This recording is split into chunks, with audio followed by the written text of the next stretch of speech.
സരുൺ, അതോടൊപ്പം തന്നെ ഈ ആണവ സമ്പുഷ്ടീകരണത്തിന്റെ പേരിൽ നടക്കുന്ന ഒന്നാം ഘട്ട വിജയം, രണ്ടാം ഘട്ടം വിജയം, അത് മൂന്നാം ഘട്ടത്തിലേക്ക് എന്നതൊക്കെയുള്ള ചർച്ചകൾ ഒരു വഞ്ചനയും ചതിവുമാണെന്നും തിരിച്ചറിയാൻ ഇറാനിൻ നേതൃത്വത്തിന് കഴിഞ്ഞില്ല. ഗുരുതരമായ പിഴവാണ് സരുൺ.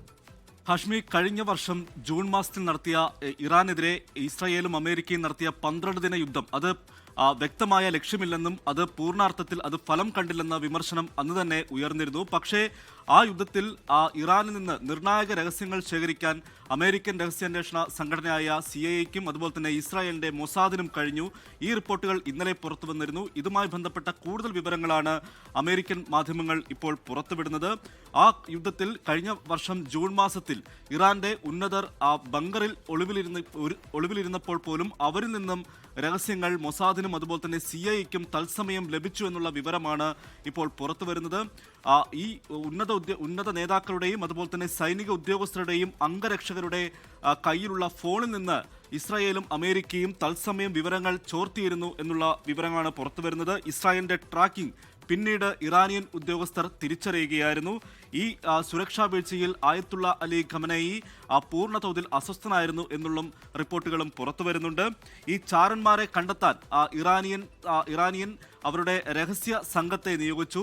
50ഓളം അംഗങ്ങളടങ്ങിയ രഹസ്യ സംഘത്തെയാണ് അന്ന് ഇറാൻ സേന നിയോഗിച്ചത്. ഈ മൊസാദിന്റെയും അതുപോലെ തന്നെ ഈ അമേരിക്കയുടെയും ചാരന്മാരെ കണ്ടെത്തുന്നതിനായിരുന്നു ഈ രഹസ്യ സംഘം പ്രവർത്തിച്ചിരുന്നത്. പക്ഷേ പിന്നീട് ആഴ്ചകൾക്കുള്ളിൽ തന്നെ മനസ്സിലായി മൊസാദിനും CIA-ക്കും ഈ വിവരങ്ങൾ എത്തിക്കുന്നത് ഇറാൻ തന്നെ നിയോഗിച്ച ഈ രഹസ്യ സംഘത്തിലെ അംഗങ്ങളാണെന്ന വിവരമാണ് പിന്നീട് ഇറാന് മനസ്സിലായത്.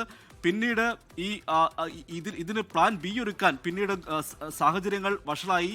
ഗുരുതര സാഹചര്യം അവിടെ ഈ മേഖലയിൽ ഒരുങ്ങി. എന്നിട്ട് പോലും ഒരു പ്ലാൻ ബി ഒരുക്കാൻ ഇറാന് കഴിഞ്ഞില്ല എന്നുള്ള നിർണായക വിവരങ്ങൾ കൂടി പുറത്തു വരുന്നുണ്ട്.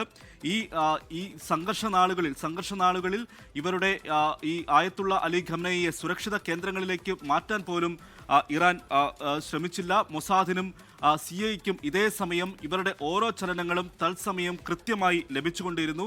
ഈ സാഹചര്യമാണ് ഈ ഇറാന്റെ സുരക്ഷാ വീഴ്ചയാണ് ഈ കൃത്യമായ ആക്രമണത്തിലേക്ക് ശനിയാഴ്ച ആക്രമണം നടത്താൻ അമേരിക്കയെയും ഇസ്രായേലിനും കഴിഞ്ഞത്. അതുപോലെ തന്നെ 3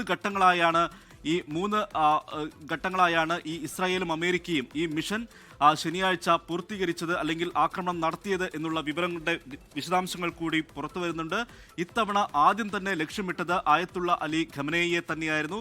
കാരണം മറ്റേതെങ്കിലും ഇറാന്റെ ഉന്നത ഉദ്യോഗസ്ഥരെയോ നേതാക്കളെയോ ലക്ഷ്യമിട്ടാൽ പിന്നീട് അത് ആയത്തുള്ള അലി ഖമനയിക്ക് സുരക്ഷിതരാവാനുള്ള സമയവും അതുപോലെ തന്നെ അതിനുള്ള വഴിയും ഒരുക്കും എന്നുള്ള വിലയിരുത്തൽ കൊണ്ടാണ് ആദ്യം തന്നെ ഇത്തവണ ഖമനയിയെ ലക്ഷ്യമിട്ടത്. ഇറാന്റെ വ്യോമ പ്രതിരോധ സംവിധാനങ്ങളുടെ പരിധിയിൽപ്പെടാതെ ശത്രു രാജ്യത്തിന് മുകളിൽ കയറാതെ F-15 യുദ്ധവിമാനങ്ങൾ ഇസ്രായേൽ സമയം രാവിലെ 6 മണിക്ക് ഇസ്രായേലിൽ നിന്നും പറന്നു.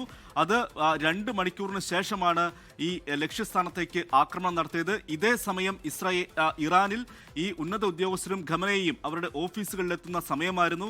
ശനിയാഴ്ചകളിൽ ഈ കൂടിക്കാഴ്ചകൾ പതിവാണെന്ന് നേരത്തെ തന്നെ ഈ വിവരം ഈ രഹസ്യ സംഘടനകൾക്ക് അറിയാമായിരുന്നു. അതുകൊണ്ടാണ് ഈ ശനിയാഴ്ച തന്നെ ഈ ആക്രമണത്തിന് അമേരിക്കയും ഇസ്രായേലും തിരഞ്ഞെടുത്തത്. ഇസ്രായേലിന്റെ യുദ്ധവിമാനങ്ങളാണ് ഇറാന്റെ അതിർത്തിയിൽ ചെന്ന് അവിടെ നിന്ന് ബ്ലാക്ക് സ്പാരോ എന്ന മിസൈലുകളാണ് ഈ ലക്ഷ്യസ്ഥാനത്തേക്ക് തൊടുത്തത് എന്നാണ് ലഭ്യമാവുന്ന വിവരം.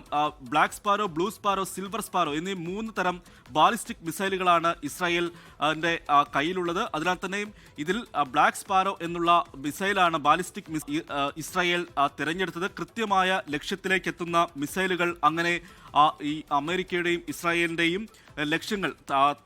ലക്ഷ്യസ്ഥാനങ്ങൾ തകർക്കുന്ന സാഹചര്യമാണ് ഉണ്ടായത്.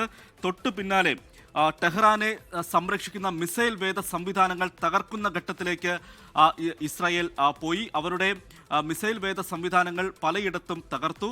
അതിനുശേഷം ഇസ്രായേലിന്റെ 200 യുദ്ധവിമാനങ്ങളാണ് ഇറാന് മുകളിൽ അണിനിരുന്നത്. അങ്ങനെ ഇത് ചരിത്രത്തിൽ ആദ്യമാണ് ഇസ്രായേലിന്റെ ഇത്രയും യുദ്ധവിമാനങ്ങൾ ഒരു സ്ഥലത്തേക്ക് ഒരുമിച്ച് എത്തുന്ന ഒരു സാഹചര്യം.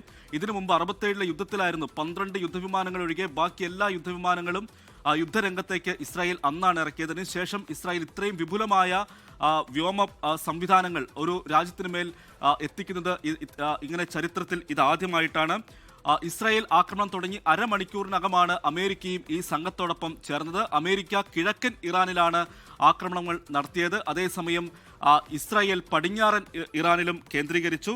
വ്യോമ പ്രതിരോധങ്ങൾ സംവിധാനങ്ങളാകെ ഇറാന്റെ ഒട്ടുമിക്കാലും തകർന്നതോടെ ഇസ്രായേലിന് ഇറാനിന് മുകളിൽ ഒരു വ്യോമ ആധിപത്യം നേടുന്ന ഒരു സാഹചര്യമുണ്ടായി. ഇത്തരത്തിൽ ഇതാദ്യമായാണ് അമേരിക്കയും ഇസ്രായേലും ചേർന്ന് ഇത്രയും വിപുലമായ രീതിയിൽ ഒരു ആക്രമണം നടത്തുന്നത് എന്നാണ് ഇപ്പോൾ ഈ യുദ്ധരംഗത്തെ വിദഗ്ധരടക്കം അത് അവർ തന്നെ പറയുന്നുണ്ട്. 200 ഫൈറ്റർ ജെറ്റുകൾ 500 ടാർഗറ്റുകൾ ഒരേ സമയം ആക്രമണം നടത്തിയത് അത് ചരിത്രത്തിൽ ആദ്യമായാണെന്ന് അവർ തന്നെ പറയുന്നുണ്ട്.